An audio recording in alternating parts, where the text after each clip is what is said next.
Y a continuación les hablaré sobre las ecuaciones de voltaje y de corrientes de la línea de transmisión. En un circuito montado en una placa, los parámetros que tienen los componentes son parámetros concentrados. En una línea de transmisión los parámetros se distribuyen a lo largo de la misma y sus medidas son por unidad de longitud. Esto hace referencia los, a que la línea de transmisión en su mayoría de veces son de mucha longitud. Por ejemplo, en una línea de transmisión de 10 kilómetros, los componentes pueden o deben de estar distribuidos a lo largo de toda esa longitud. Aquí podemos ver un modelo circuital que es de una línea de transmisión, la cual está representada por delta z, que delta z es la unidad de longitud que se tomará. Y en este caso podemos ver los componentes que están acompañados de delta z. Esto hace referencia a que como anteriormente les había dicho, que los componentes estarán, su medida será, por ejemplo, en el caso de resistencia será ohmios sobre metros o kilómetros, y esto es lo que denota que son por unidad de longitud.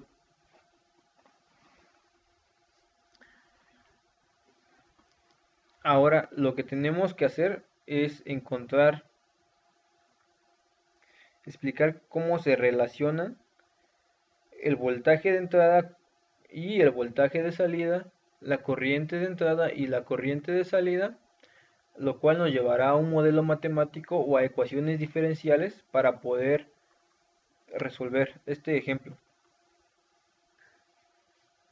Para esto, lo primero que se deberá tomar en cuenta es que bueno, para esto el primer paso es resolver por medio de Kirchhoff o Kirchhoff.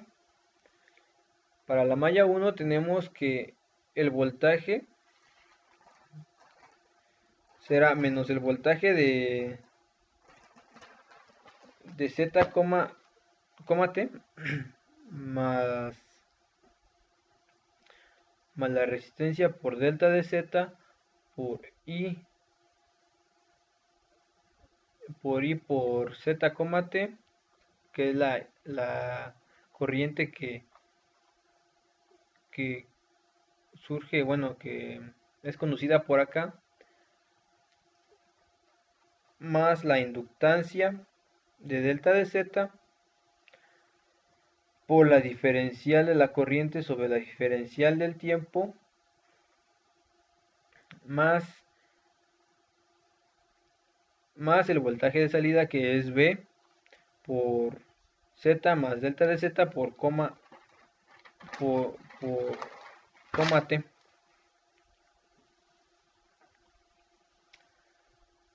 Ahora, una vez dicho eso, tenemos que se puede escribir de la siguiente manera, que es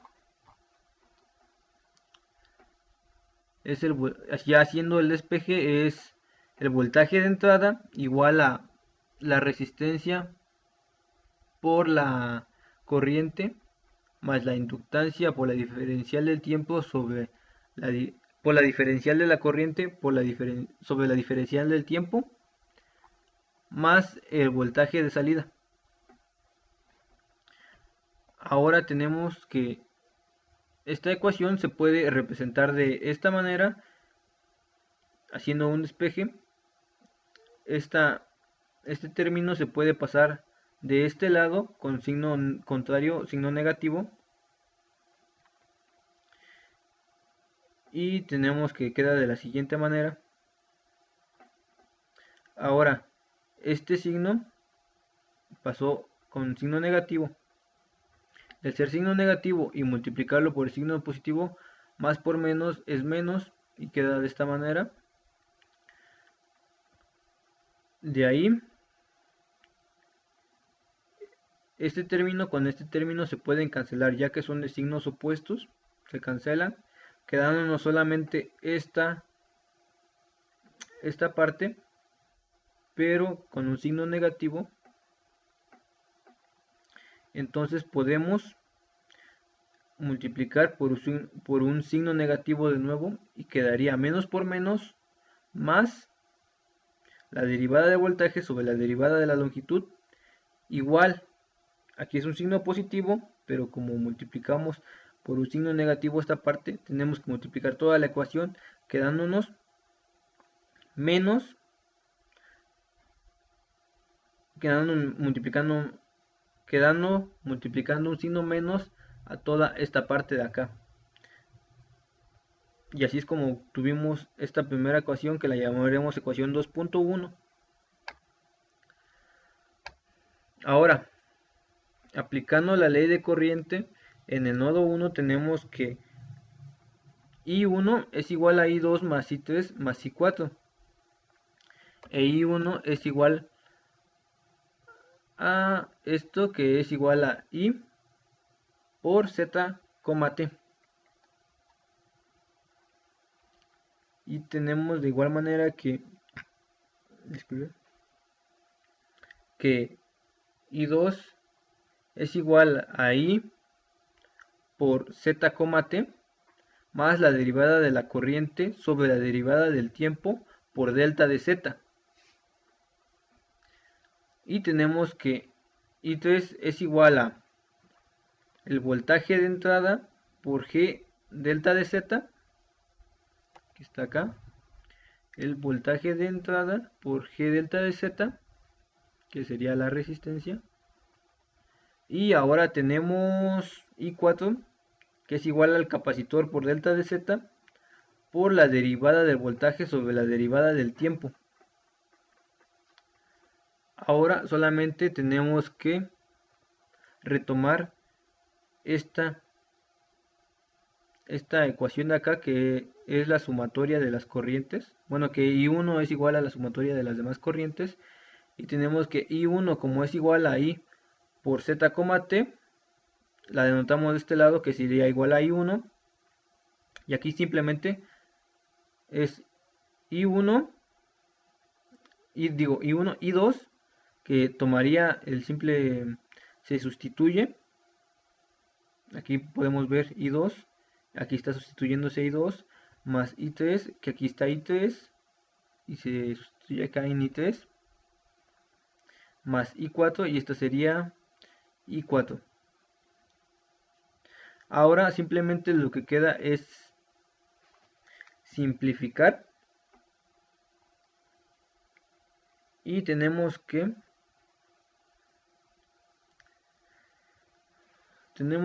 este término de acá lo despejamos y nos queda de la siguiente manera. Nos queda la diferencial de la corriente sobre la diferencial de la longitud. Bueno, diferencial de Z por delta de Z es igual a menos estos términos a este término de acá más este otro término de acá. Lo que ahora se va a hacer es simplemente reagrupar para que nos quede de esta manera. Ahora, derivando la ecuación, la primera ecuación con respecto a Z, que esta es la primera ecuación que obtuvimos, tenemos que nos quedará la segunda derivada de Z. En este caso no tenemos derivada y denotamos una derivada de Z. Aquí tenemos la derivada de T por la derivada de Z, sobre la derivada de Z. Ahora, derivando la ecuación 2.2 con respecto al tiempo, o sea, con respecto a T,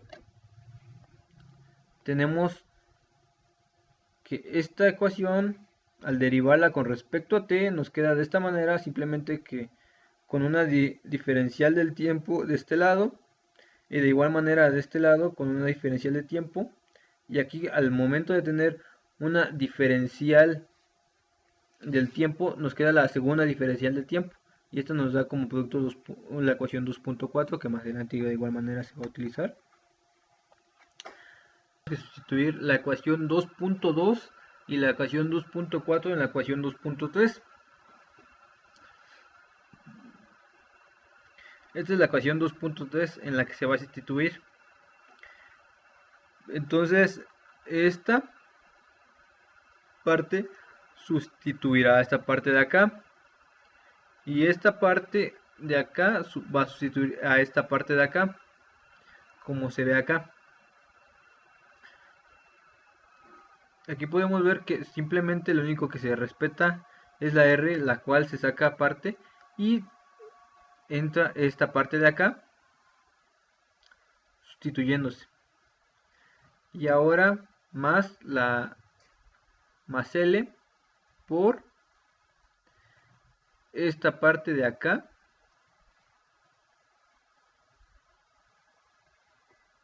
la cual está acá. Ahora simplemente lo que queda es reescribir la ecuación quedándote de esta manera, y posteriormente esta ecuación anterior se reescribe dejándola de esta manera. Bueno, aquí es lo que está haciendo es que al haber dos términos comunes, RC más LG por dB z, t sobre la diferencial de t se factoriza y queda de esta manera. Y así obtenemos la ecuación para el voltaje para líneas de transmisión. También es conocida como las ecuaciones del telegrafista, pero esta es la ecuación simplemente para el voltaje en líneas de transmisión. Ahora veremos la ecuación para corriente para la línea de transmisión, y empezamos con la ecuación 2.2 que anteriormente se había obtenido. Simplemente la tenemos que derivar con respecto a z, y aquí al momento tenemos una derivada de z. Al momento de derivar de nuevo por z nos queda la segunda derivada de z. De este lado nos queda la derivada de, bueno, G por la derivada del voltaje sobre la derivada de z, más C por la segunda derivada del voltaje sobre la derivada de z por la derivada del tiempo. Ahora tenemos que derivar la ecuación 2.1 con respecto a t, o sea, al tiempo. Aquí tenemos la ecuación 2.1 y la tenemos que derivar con respecto a t. Aquí tenemos la derivada de voltaje sobre la derivada de z. Derivando con respecto a t nos queda la segunda derivada del voltaje c por c, t por la derivada sobre la derivada de z por la derivada de t, igual a menos r por la derivada de la intensidad por z, t sobre la derivada de t o del tiempo, más L por la segunda derivada de la corriente por z, t sobre la segunda derivada del tiempo de t. Ahora tenemos que, de igual manera como anteriormente lo hicimos, tenemos que sustituir la ecuación 2.7 en la ecuación 2.6. Aquí tenemos la ecuación 2.7 y la ecuación 2.6. Lo que simplemente vamos a hacer es esta ecuación tendrá que ir sustituyendo a estas dos partes, quedándonos de la siguiente manera, que nos queda G dentro de lo que era esto por la derivada del voltaje. Ahora tenemos que nos queda esta parte de acá, estas dos partes de acá, y de igual manera de este lado tenemos esto, obteniendo la segunda ecuación, que es para la corriente de líneas de transmisión.